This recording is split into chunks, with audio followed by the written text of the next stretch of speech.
بسم الله الرحمن الرحيم. ياسين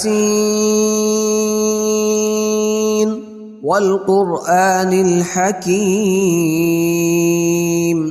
إنك لمن المرسلين على صراط مستقيم تنزيل العزيز الرحيم لتنذر قوما ما أنذر آباؤهم فهم غافلون لقد حق القول على أكثرهم فهم لا يؤمنون إنا جعلنا في أعناقهم أغلالا فهي إلى الأذقان فهم مقمحون وجعلنا من بين أيديهم سدا ومن خلفهم سدا فأغشيناهم فهم لا يبصرون وسواء عليهم أأنذرتهم أم لم تنذرهم لا يؤمنون إنما تنذر من اتبع الذكر وخشي الرحمن بالغيب فبشره بمغفرة وأجر كريم إنا نحن نحيي الموتى ونكتب ما قدموا وآثارهم وكل شيء أحصيناه في إمام مبين واضرب لهم مثلا أصحاب القرية إذ جاءها المرسلون إذ أرسلنا إليهم اثنين فكذبوهما فعززنا بثالث فقالوا إنا إليكم مرسلون قالوا ما أنتم إلا بشر مثلنا وما أنزل الرحمن من شيء إن أنتم إلا تكذبون قالوا ربنا يعلم إنا إليكم لمرسلون وما علينا إلا البلاغ المبين قالوا إنا تطيرنا بكم لئن لم تنتهوا لنرجمنكم وليمسنكم منا عذاب أليم قالوا طائركم معكم أئن ذكرتم بل أنتم قوم مسرفون وجاء من أقصى المدينة رجل يسعى قال يا قوم اتبعوا المرسلين اتبعوا من لا يسألكم أجرا وهم مهتدون وما لي لا أعبد الذي فطرني وإليه ترجعون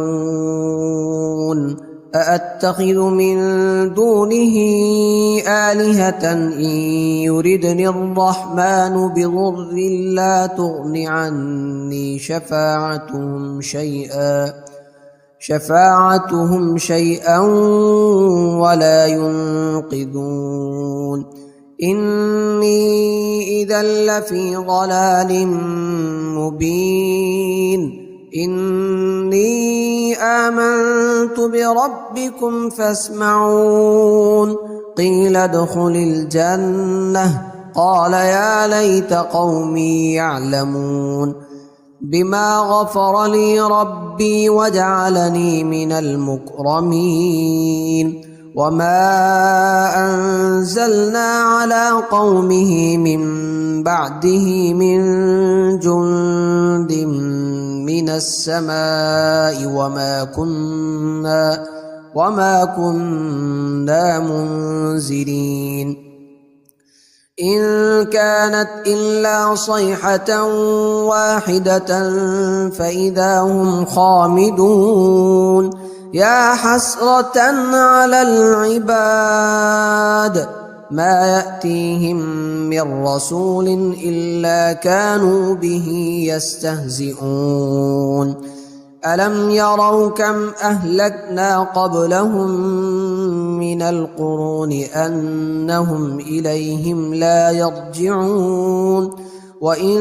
كل لما جميع لدينا محضرون وآية لهم الأرض الميتة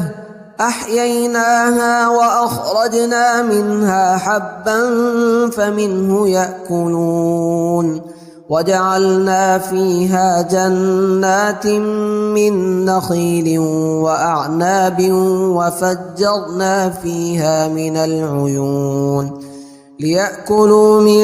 ثمره وما عملته أيديهم أفلا يشكرون سبحان الذي خلق الأزواج كلها مما تنبت الأرض ومن أنفسهم ومما لا يعلمون وآية لهم الليل نسلخ منه النهار فإذا هم مظلمون والشمس تجري لمستقر لها ذلك تقدير العزيز العليم والقمر قدرناه منازل حتى عاد كالعرجون القديم لا الشمس ينبغي لها أن تدرك القمر ولا الليل سابق النهار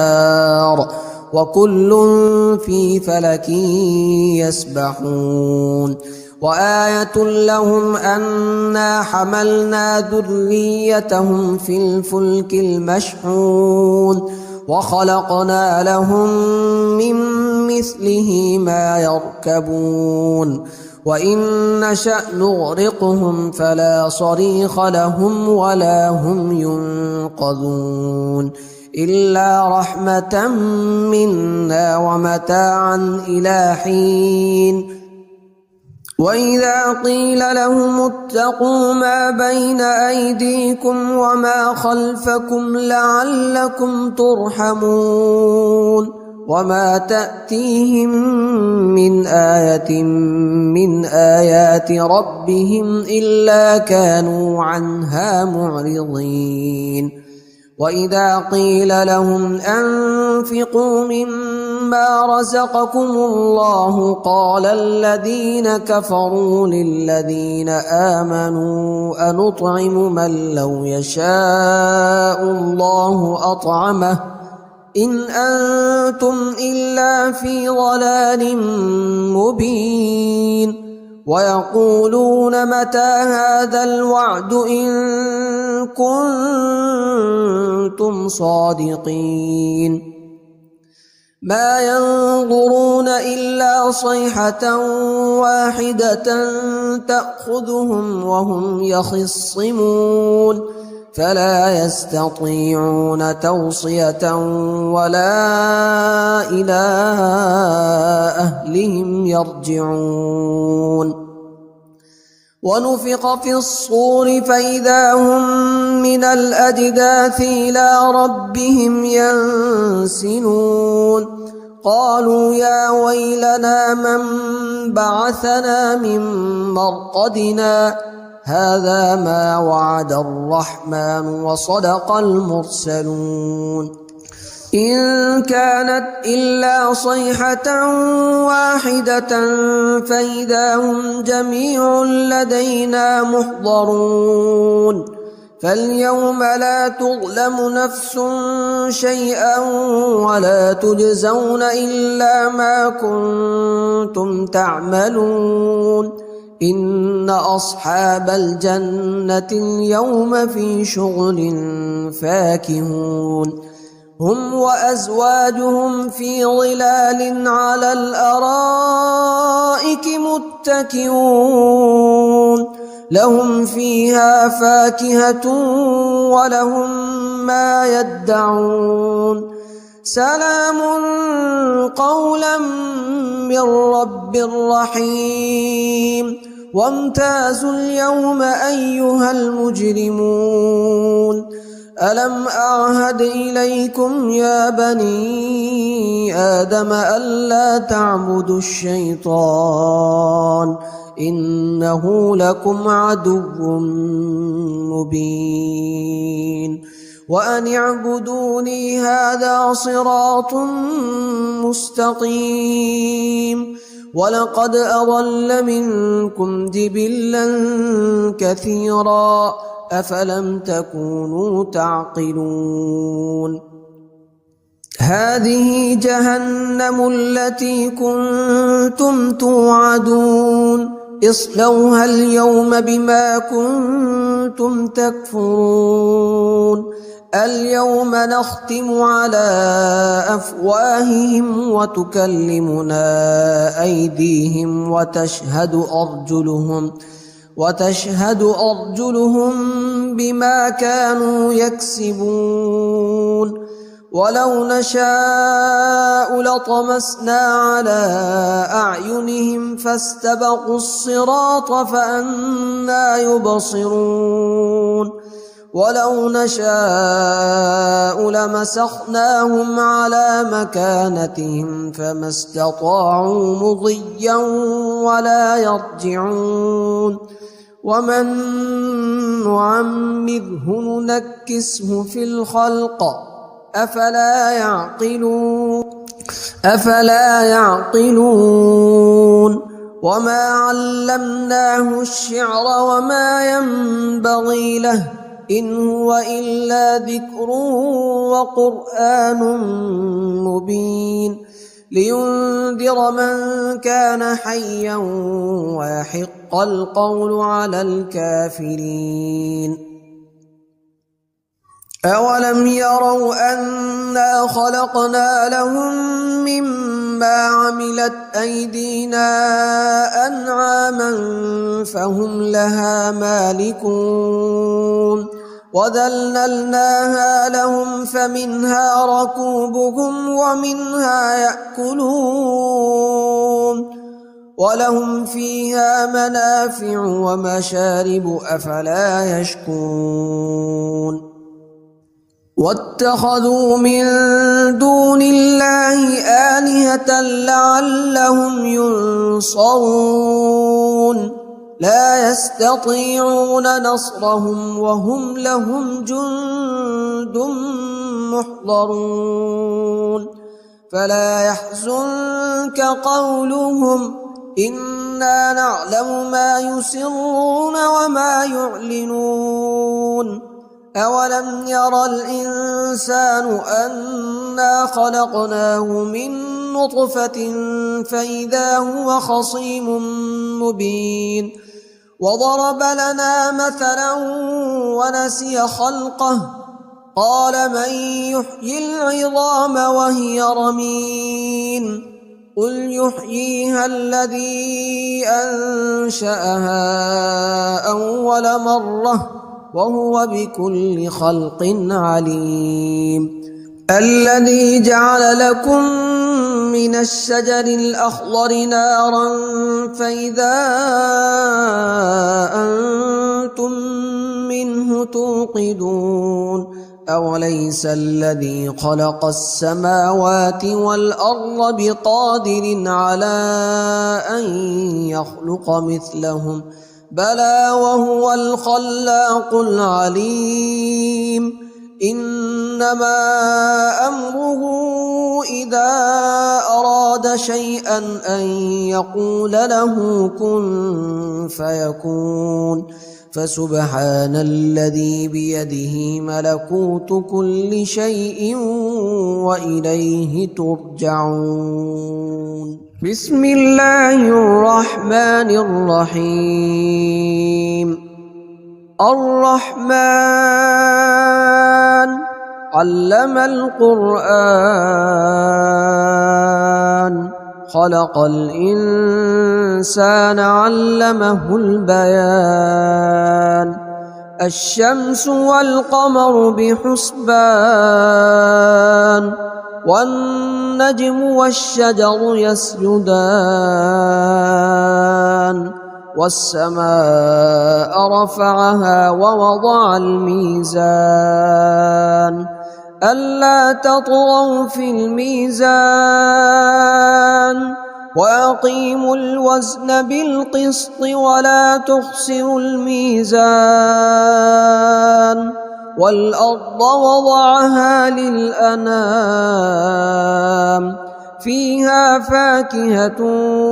والنخل ذات الأكمام والحب ذو العصف والريحان فبأي آلاء ربكما تكذبان خلق الإنسان من صلصال كالفخار وخلق الجان من مارج من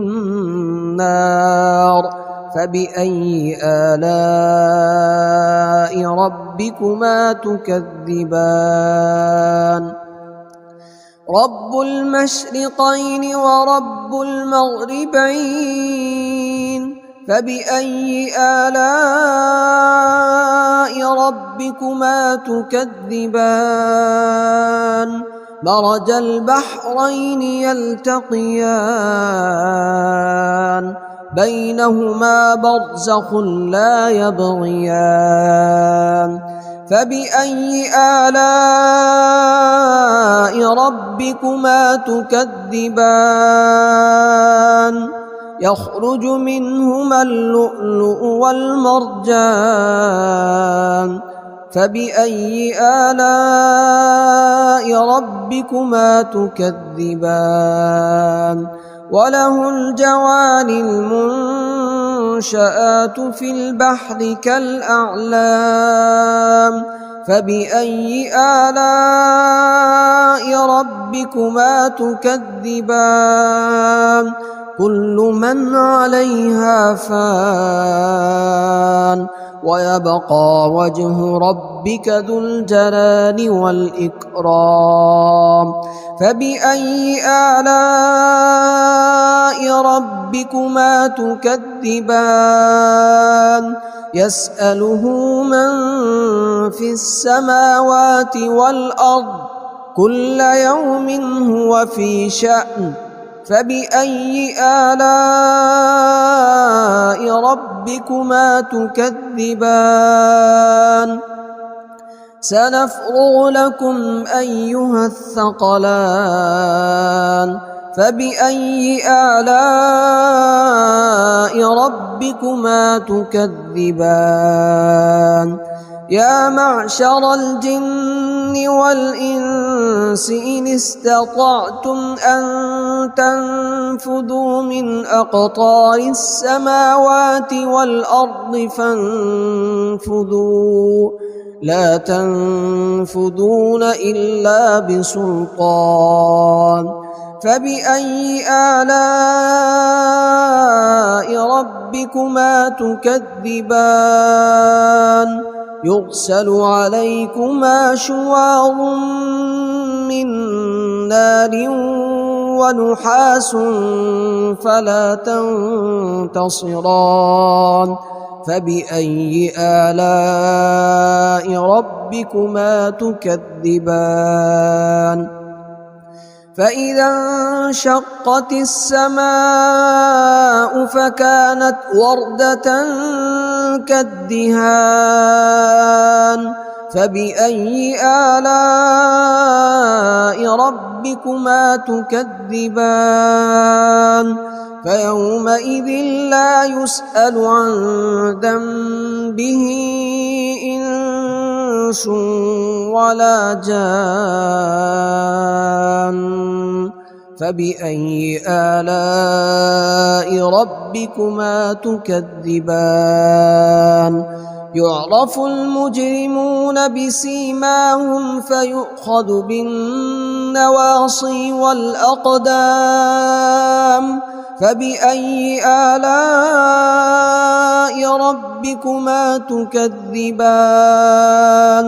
هذه جهنم التي يكذب بها المجرمون يطوفون بينها وبين حميم آن فبأي آلاء ربكما تكذبان ولمن خاف مقام ربه جنتان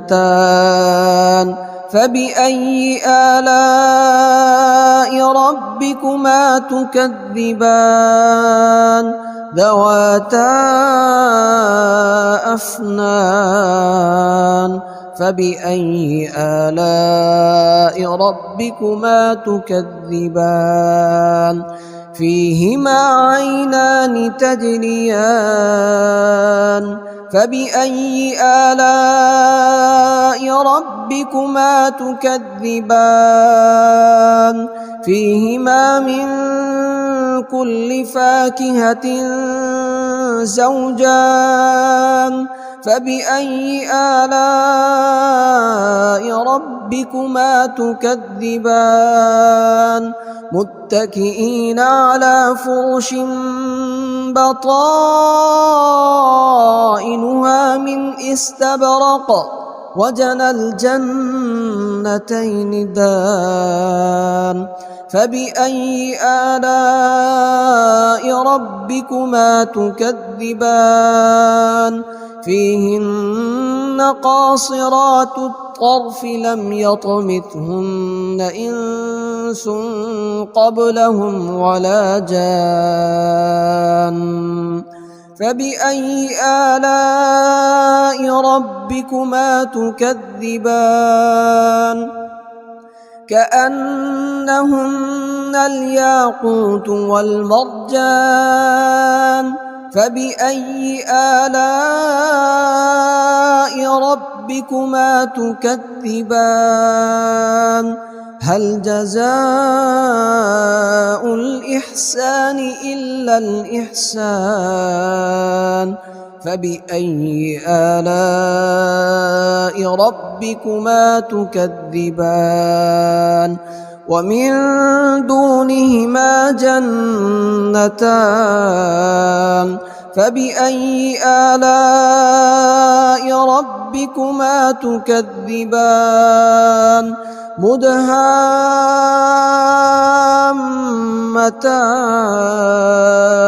فبأي آلاء ربكما تكذبان فيهما عينان نضاختان فبأي آلاء ربكما تكذبان فيهما فاكهة ونخل ورمان فبأي آلاء ربكما تكذبان فيهن خيرات حسان فبأي آلاء ربكما تكذبان حور مقصورات في الخيام فبأي آلاء ربكما تكذبان لم يطمثهن إنس قبلهم ولا جان فبأي آلاء ربكما تكذبان متكئين على رفرف خضر وعبقري حسان فبأي آلاء ربكما تكذبان تبارك اسم ربك ذي الجلال والإكرام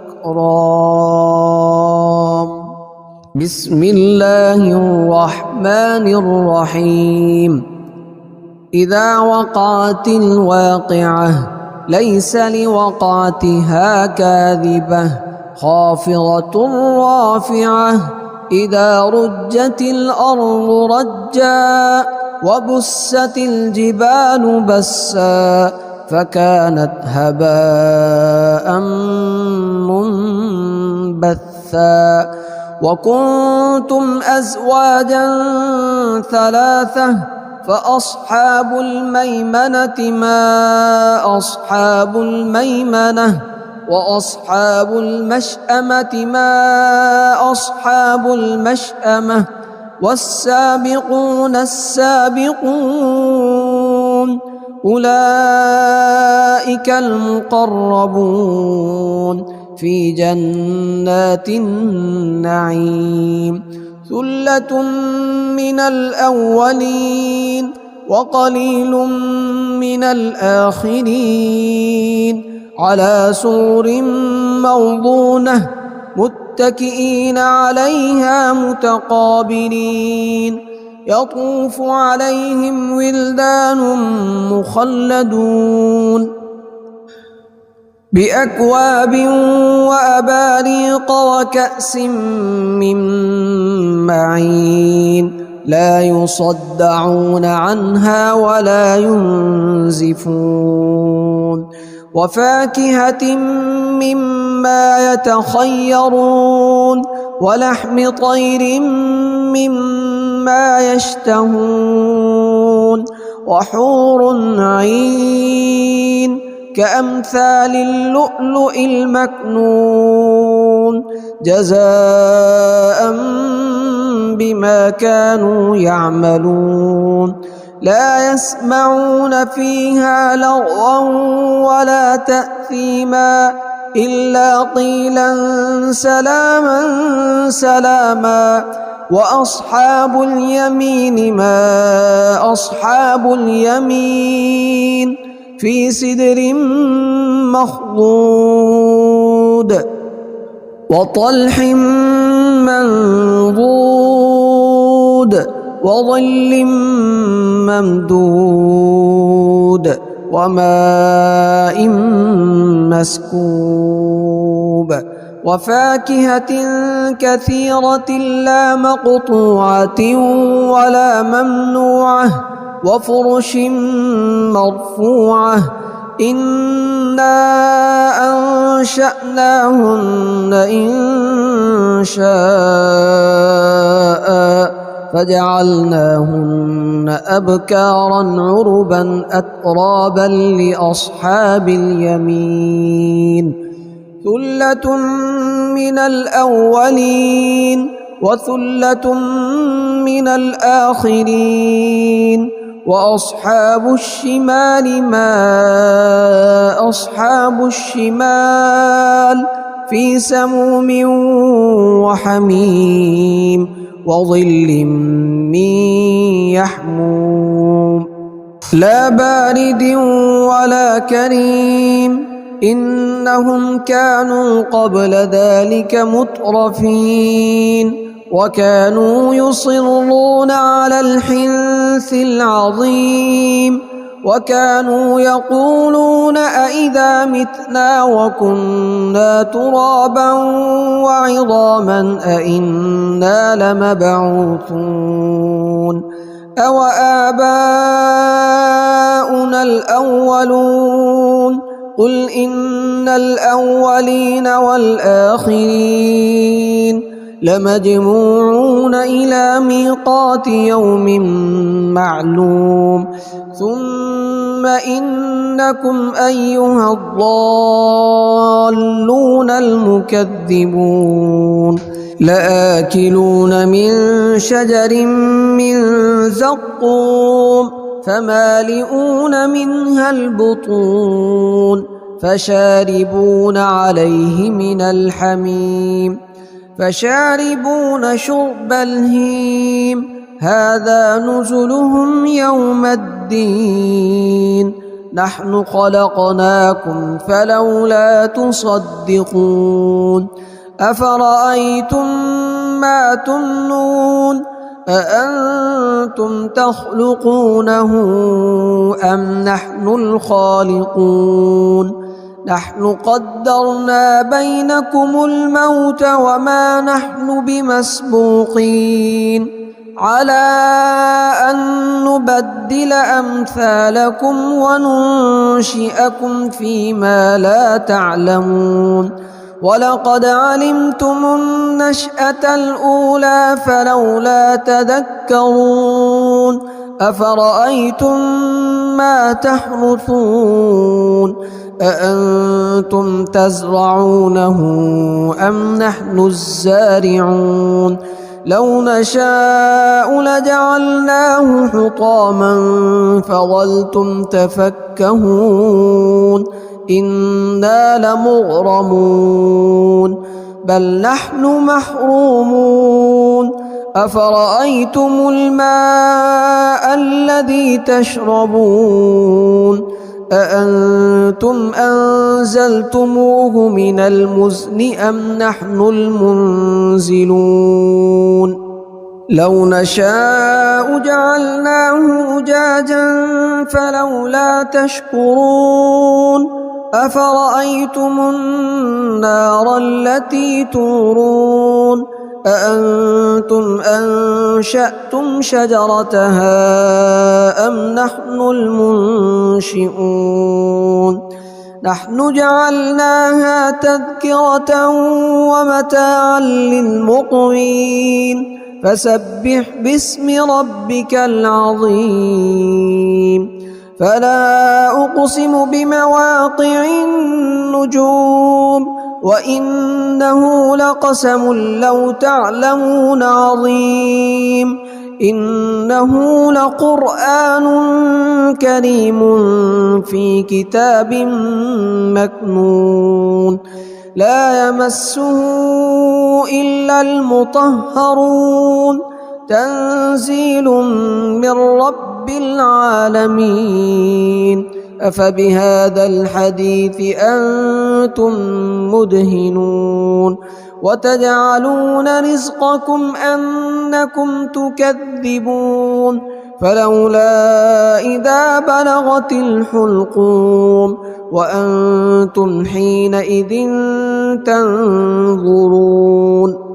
ونحن أقرب إليه منكم ولكن لا تبصرون فلولا إن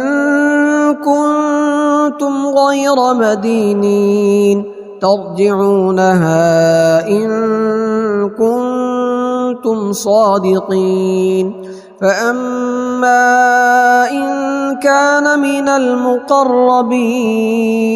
فروح وريحان وجنة نعيم وأما إن كان من أصحاب اليمين فسلام لك من أصحاب اليمين وأما إن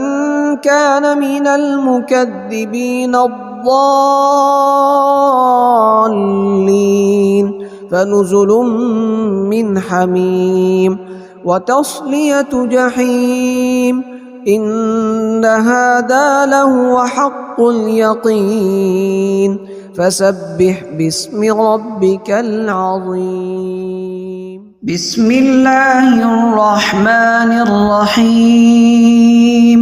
تبارك الذي بيده الملك وهو على كل شيء قدير الذي خلق الموت والحياة ليبلوكم أيكم أحسن عملا وهو العزيز الغفور الذي خلق 7 سماوات طباقا ما ترى في خلق الرحمن من تفاوت فارجع البصر هل ترى من فطور ثم ارجع البصر كرتين ينقلب إليك البصر خاسئا وهو حسير ولقد زينا السماء الدنيا بمصابيح وجعلناها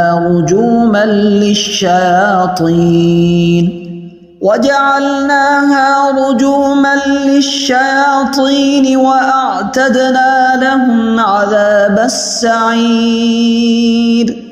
وللذين كفروا بربهم عذاب جهنم وبئس المصير إذا ألقوا فيها سمعوا لها شهيقا وهي تفور تكاد تميز من الغيظ كلما ألقي فيها فوج سألهم خزنتها ألم يأتكم نذير قالوا بلى قد جاءنا نذير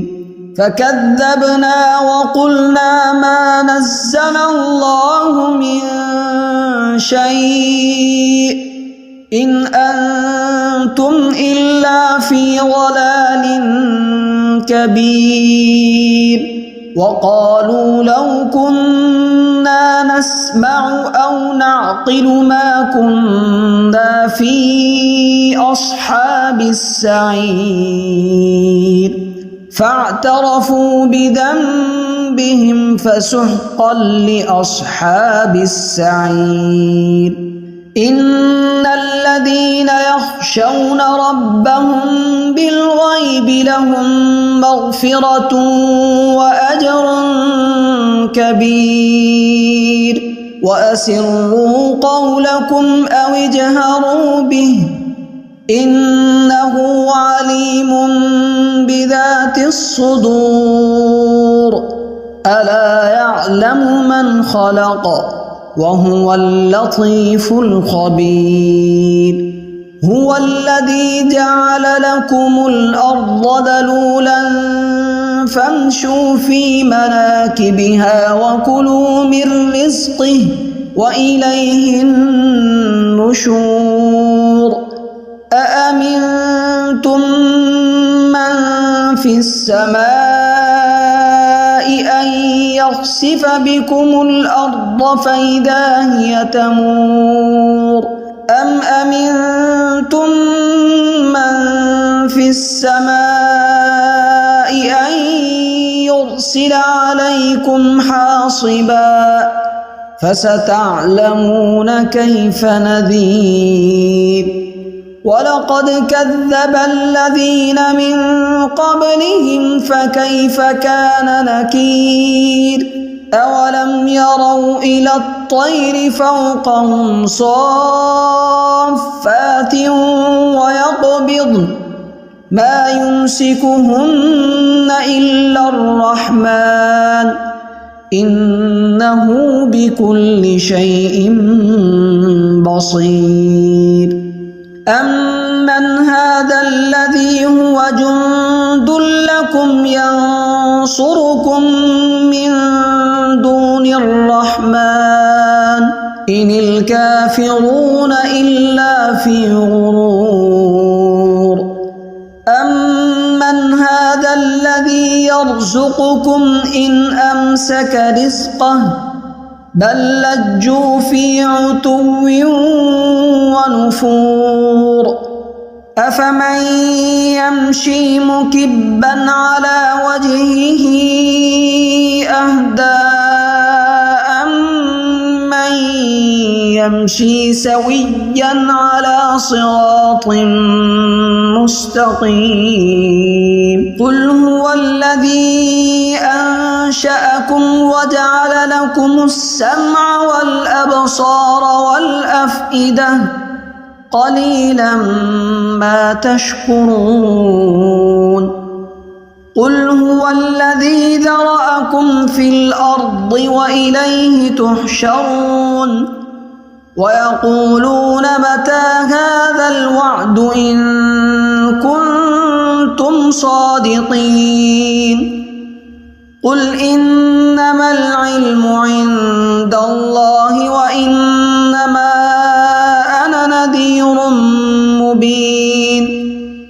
فلما رأوه زلفة